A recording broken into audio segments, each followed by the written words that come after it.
Morning friends, आपके अपने channel team शिक्षा में आपका दोस्त स्वागत करता है। आशा करता हूं कि आप सभी लोग स्वस्थ होंगे।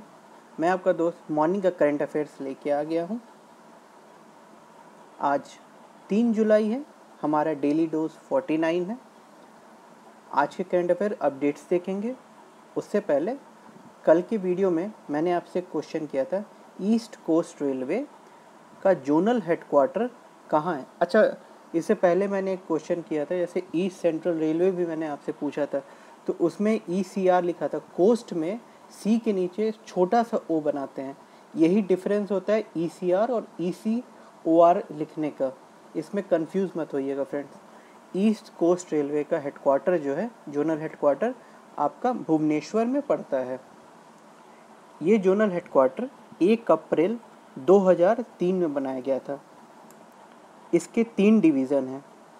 पहला है संबलपुर, दूसरा खुर्दा रोड, तीसरा वॉल्टर, इसको विशाखापट्टनम भी बोला जाता है। जैसे कि हमारा नई दिल्ली है, दिल्ली में आपके नई दिल्ली में जो ट्रेन जाती है, नई दिल्ली में भी कहा जाता है, आनंद विहार भी दिल्ली ही बोला जाता है, ओल्ड दिल्ली भी दिल्ली ही कहा जाता है। तो इस तरीके से वहाँ विशाखापट्टनम में भी कई स्टेशन हैं।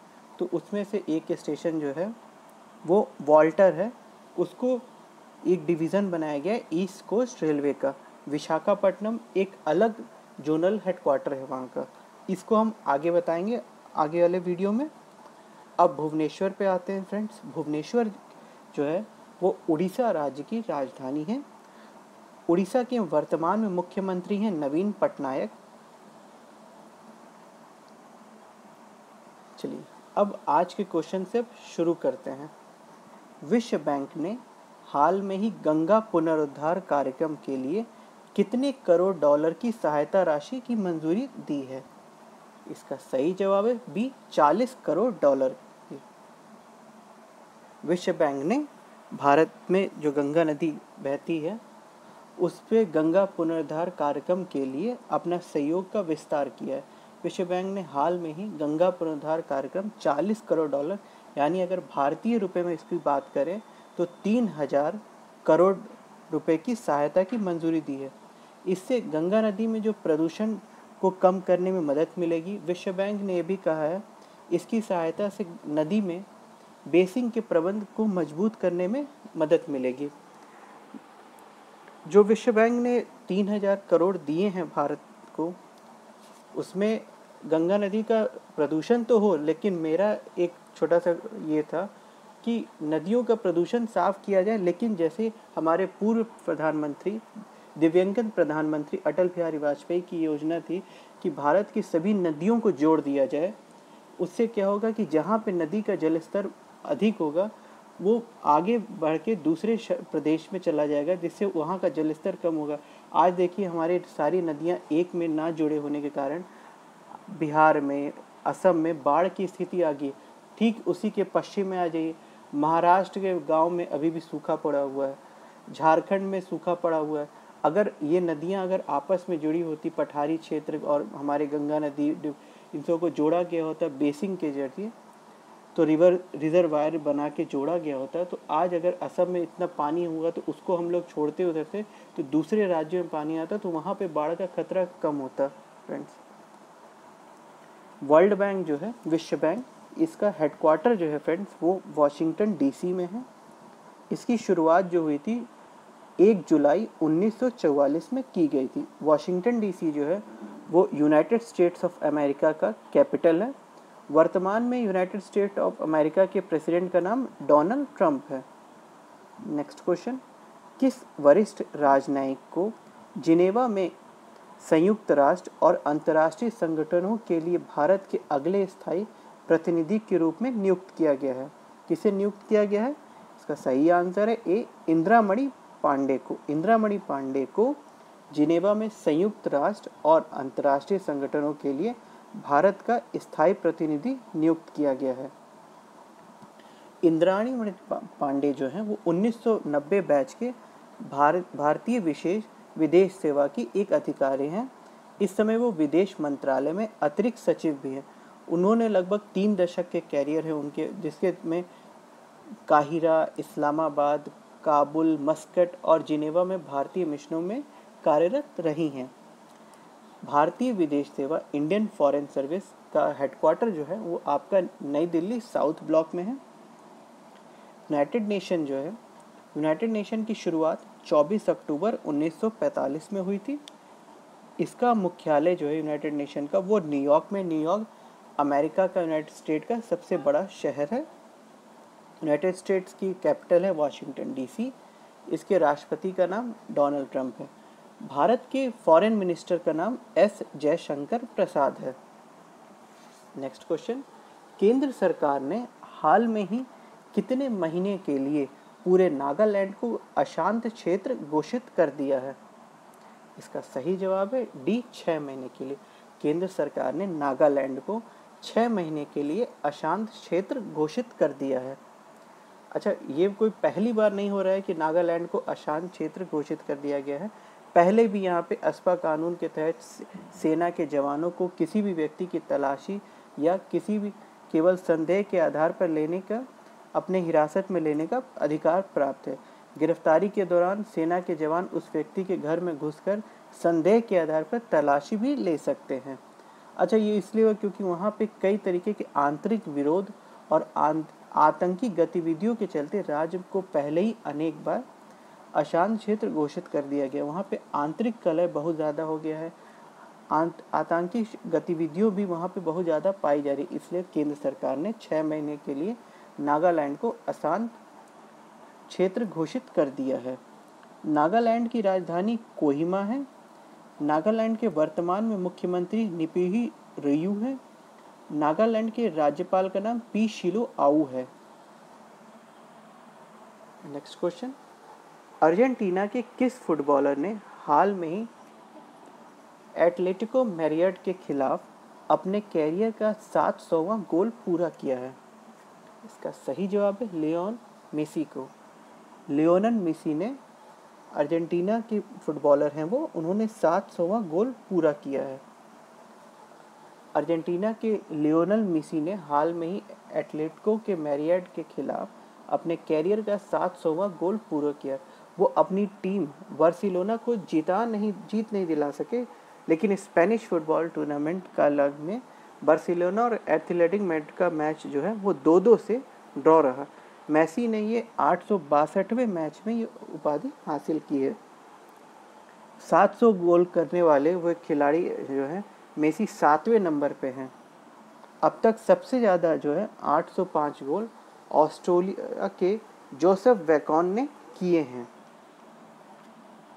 नेक्स्ट क्वेश्चन, आईसीसी के अध्यक्ष शशांक मनोहर के पद छोड़ने के बाद निम्न में से किससे चुनाव होने तक अंतरिम अध्यक्ष नियुक्त किया गया है? इसका सही जवाब है सी, इमरान ख्वाजा को। इमरान ख्वाजा को जब तक चुनाव होंगे तब तक अंतरिम अध्यक्ष वहां पे नियुक्त किया गया है।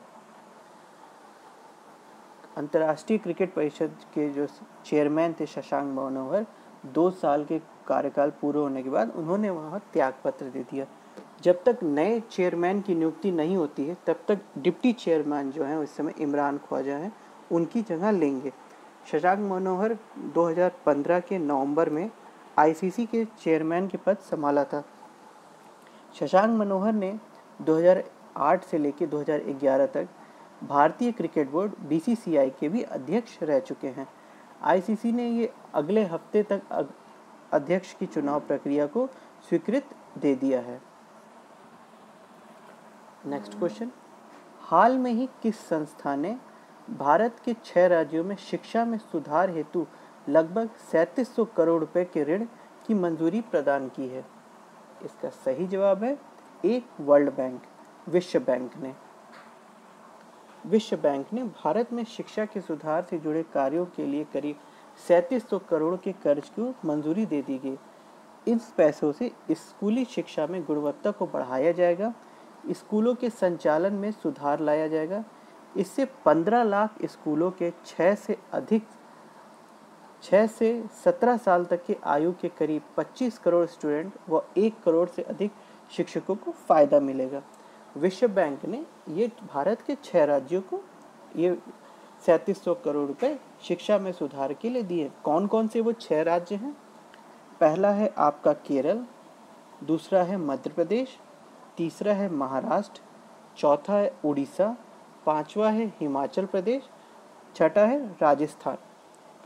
वर्ल्ड बैंक की हेडक्वार्टर वाशिंगटन डीसी में है। इसका शुरुआत 1 जुलाई 1944 में हुआ था। अच्छा, जो 6 राज्य दिए गए उन 6 राज्यों के राजधानी के बारे में भी जान लेते हैं फ्रेंड्स। केरल की राजधानी त्रिवेंद्रपुरम है, मध्य प्रदेश की राजधानी भोपाल है, महाराष्ट्र की राजधानी मुंबई है, उड़ीसा की राजधानी भुवनेश्वर है, हिमाचल प्रदेश की राजधानी शिमला है, राजस्थान की राजधानी जयपुर है। नेक्स्ट क्वेश्चन, राष्ट्रीय डाक कर्मचारी दिवस निम्न में से किस दिन मनाया जाता है? इसका सही जवाब है सी, 1 जुलाई को। 1 जुलाई को राष्ट्रीय डाक कर्मचारी दिवस मनाया जाता है।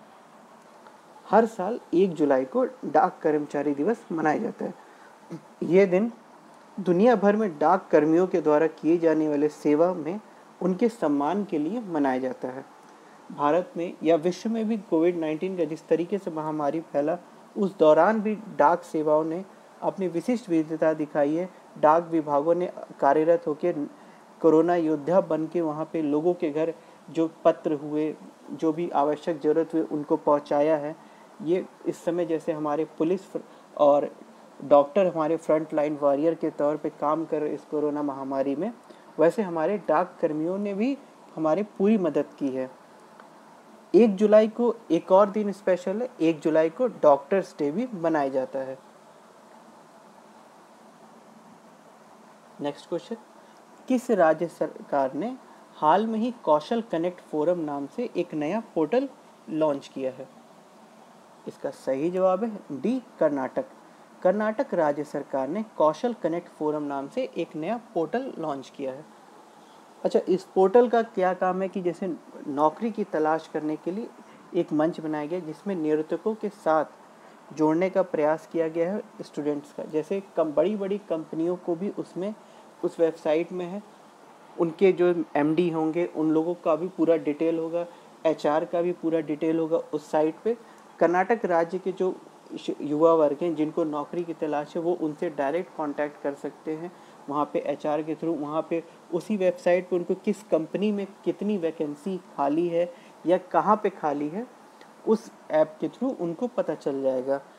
अभी इस पे पोर्टल बनाया गया है, अब इस पे ऐप भी बनाया जा रहा है और इस पोर्टल का जो नाम है कौशल कनेक्ट फोरम। ये कर्नाटक सरकार के जो भी व्यक्ति वहाँ पे काम करने के हैं, अपनी योग्यता के अनुसार जो उनकी योग्यता होगी, जो जिसमें वो उनको कौशल होगा, अपना जानकारी अपलोड करें। उनके जानकारी के अनुसार, उनकी योग्यता के अनुसार कंपनियों का शॉर्टलिस्ट किया जाएगा, उससे उनकी नौकरी पे कॉल आएगा और नियुक्ति हो जाएगी। कर्नाटक की राजधानी बेंगलोर है। कर्नाटक के मुख्यमंत्री का नाम वर्तमान में बीएस येदियुरप्पा है। कर्नाटक राज्य के गवर्नर का नाम वजुभाई वाला है।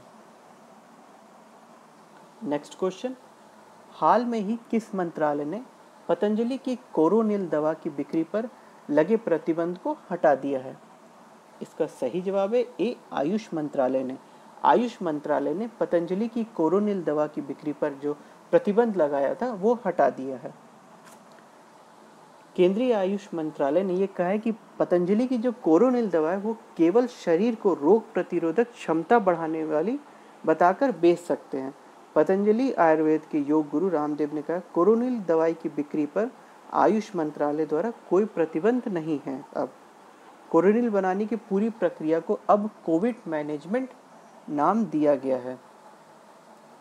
मंत्रालय के परमिशन के बाद पतंजलि कोरोनिल किट की 3 दिव्य कोरोनिल टैबलेट, दिव्य शौचारी, दिव्य अड़ू तेल को पूरे देश में बेच सकते। इसके तहत पतंजलि को उत्तराखंड राज्य सरकार के तहत आयुर्वेदिक सर्विस के तहत लाइसेंस मिला है। उत्तराखंड की राजधानी देहरादून है, लेकिन अब वर्तमान में एक और राजधानी उत्तराखंड की बना दी गई है जिसका नाम गैरसरेन है। गैरसरेन जो है वो उत्तराखंड की ग्रीष्मकालीन मतलब समर कैपिटल है और देहरादून को शीतकालीन यानी विंटर कैपिटल बनाया गया है। आयुष मंत्रालय का हेडक्वार्टर जो है वो नई दिल्ली में है।